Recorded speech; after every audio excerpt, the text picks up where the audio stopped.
Death has come to your little town, Sheriff.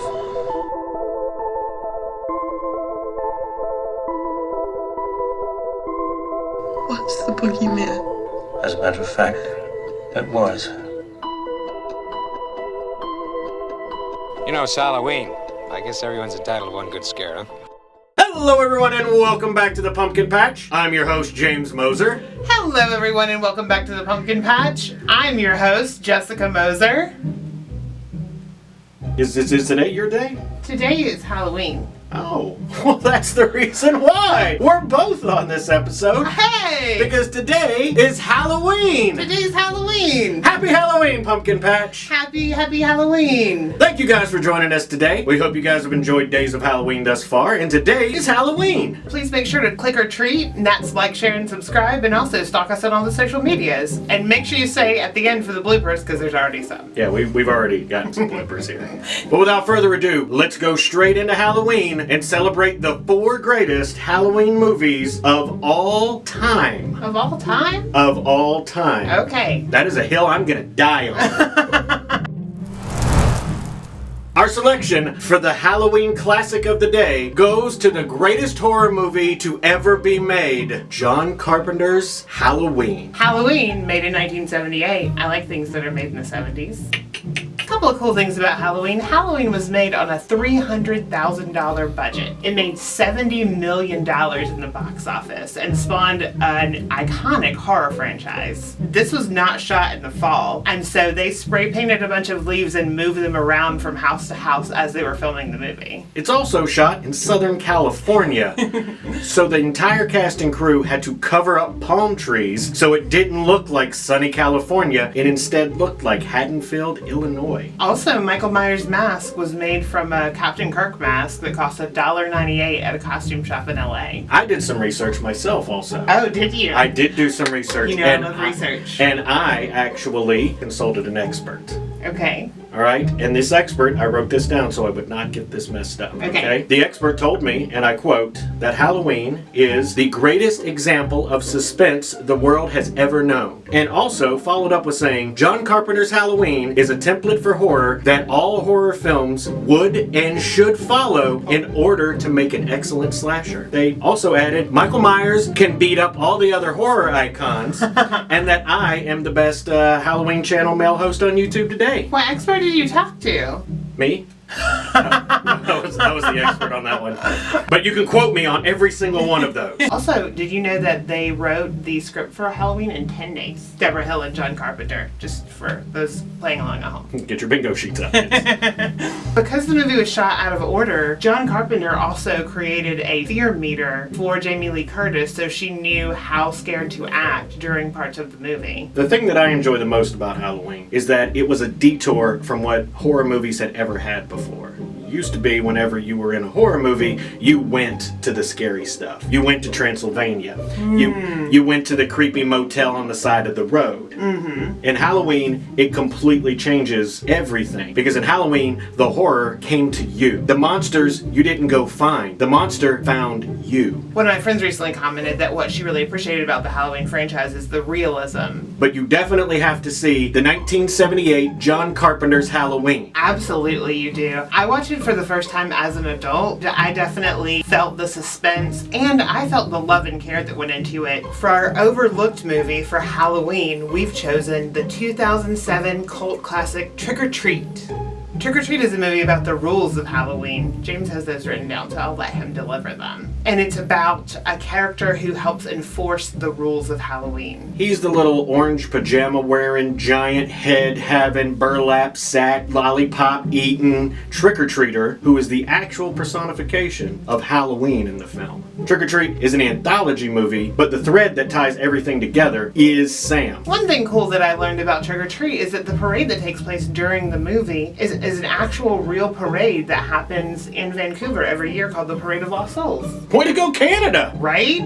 Canada coming back! Coming back again! This movie was actually filmed mostly in Canada as well. So, is it a Canadian horror film because of that? Why don't you guys let us know in the comments if Trick or Treat is a Canadian film? Sam travels every single year to a different town to make sure that he can enforce the rules of Halloween, which I think is vital to actually cover and probably pretty important for you to follow in real life. And honestly, like if you're watching this video tonight and you're not following these rules, you should probably get on it, like right now. He will at you. Yeah, pause the video right now, do all the things you need to do to be right with the rules of Trick or Treat, and then come back and watch the rest of the video then. Yes, and subscribe when you get there. Alright, Pumpkin Patch, we're about to show you the rules of Halloween, and you better make sure that you follow them, okay? Here we go. Rule number 1, always give out candy on Halloween. Rule number 2, always wear a costume. Rule number 3, never blow out a jack-o'-lantern before midnight. 4, respect the dead. 5, always check your candy. 6, never take down your Halloween decorations before November 1st, although personally I think you should probably just leave them up year-round. And the final rule of Halloween is never hurt the innocent. Those seem like some pretty comprehensive rules. Do you think we're doing all of that? Are we following all this for Halloween? Absolutely. Do we have a giant bag of candy ready for those trick-or-treaters? Yes. Is our house decorated? Yes. Will we be taking down our decorations before November 1st? I mean, we'll be lucky if we take down our Halloween decorations before December 1st. Trick or Treat from 2007, definitely watch it. It's become a Halloween tradition for a lot of people. Maybe it's a Halloween tradition for you too. But if you haven't seen it, give it a shot. Just follow the rules. Our selection for the Halloween in-between film goes to the 1993 Disney classic, Hocus Pocus. What's not to love about Hocus Pocus? Bette Midler, who is a queen. Kathy Najimy, also a queen. Sarah Jessica Parker also holds her own in this group. Thora Birch, Doug Jones. Doug Jones. Just an amazing, kind, and wonderful human being, and just in general. He is the type of light in this world that we need more of. And Binks the cat! And Binks the cat. The film was also written by Mick Garris, who is a master of horror. He's in fact Stephen King's preferred scribe, his preferred screenwriter for all of his original works. Also, this movie, 27 years later, in 2020, kicked some booty in the box office this year. I don't know if there are any showings of Hocus Pocus at any of your local theaters, but it's number 2 in the country as of today. I mean, it's rated PG, and so I'd say it's very appropriate for most age group. Because I've come to the conclusion that there are 2 types of people in the world. The people that know that Hocus Pocus is Halloween life, and sad, wrong people who just cry into their pillow every single night, I assume. If you're one of those people, let us know in the comments who hurt you. So Hocus Pocus from 1993 is definitely a must-watch. In fact, you should have already seen it. And our choice for the kids movie of the day is the 1966 legendary It's the Great Pumpkin, Charlie Brown. What can we not say about this movie? It's a classic. Aired on TV every year until this year, unfortunately. Charles Schultz did brilliant work with the whole Peanuts comic strip, of course. These animated specials, it just brought it to another level. One of the iconic lines is Charlie Brown says, "I got rocks," because he doesn't get any candy. I learned in doing my research that after this special aired in 1966, bags and boxes of candy from all over the world arrived at CBS and Charles Schultz's address just for Charlie Brown because people were so sad he didn't get candy. Aww. I love that so much. I just thought that was so sweet. It's so quintessentially Halloween that we look forward to it every single year. It had to get chosen. I don't feel like this is much of a hill to fight on when I say I think this is the best kids classic of all time for Halloween. Oh, I agree wholeheartedly, and we have to delve into this a little bit, I think, because the controversy of 2020 is that Apple TV bought It's the Great Pumpkin, Charlie Brown. They are including it for free on October 30th, October 31st, which is tonight, and then tomorrow, but then it's behind a paywall. And this is the first time that's ever happened, and I know people are very upset and sad about that. And I know that there's a lot of petitions going around to try to end this. Ultimately, what we've learned here is corporations, stop making Halloween fans mad. But the 1966 It's the Great Pumpkin, Charlie Brown is absolutely a classic, and definitely it needs to be watched. I think I've watched it every single year of my life since I was a very young child.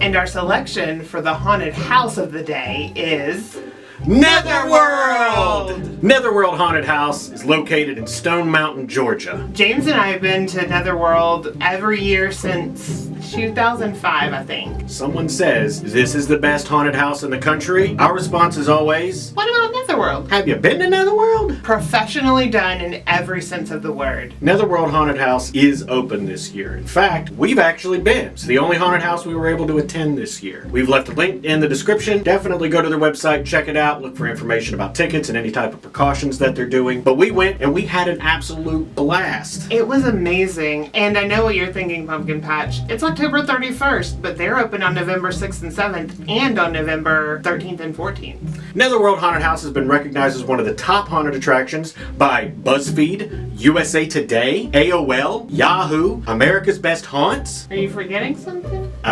Yes, I am, of course. Okay. Southern Living Magazine, the LA Times, Fangoria Magazine, Dread Central. I think you're still forgetting at least one. Oh yeah, I forgot. International Business Times. I think you're still forgetting one more. I'm forgetting no one. Travel Channel. Getting up into my Kool-Aid again. Every single time I turn around, Travel Channel's up in my business. I can't stand Travel Channel. I guess I'm finishing this video by myself, maybe. All right. I'm good.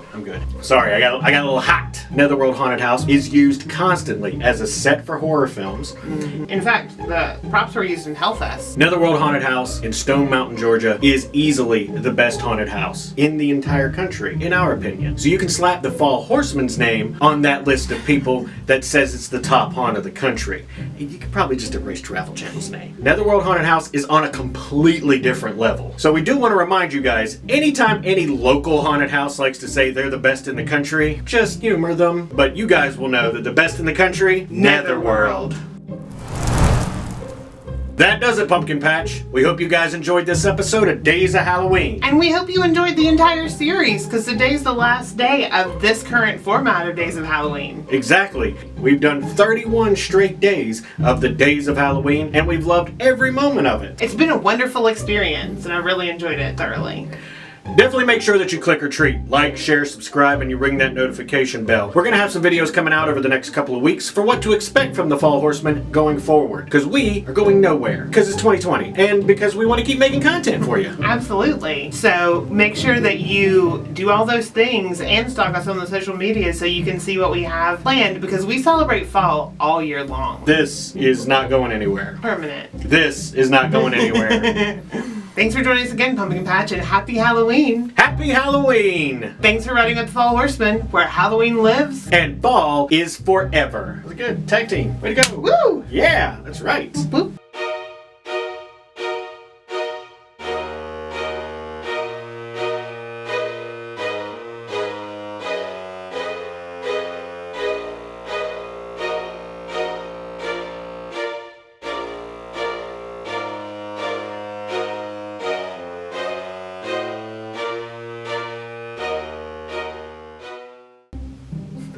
No. No. That's a... And welcome back to the Pumpkin Patch.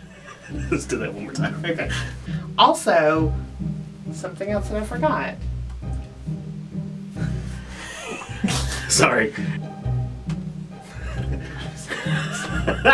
To the 4...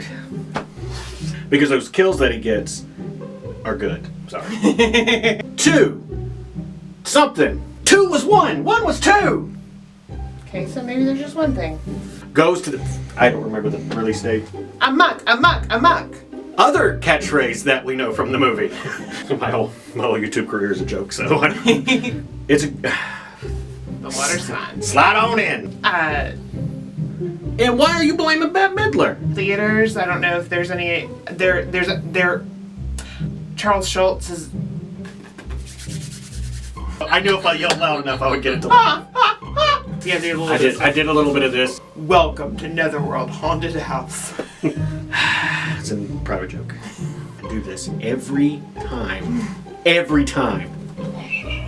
Exactly. I've never done that though. It's been a... Clicked or treated?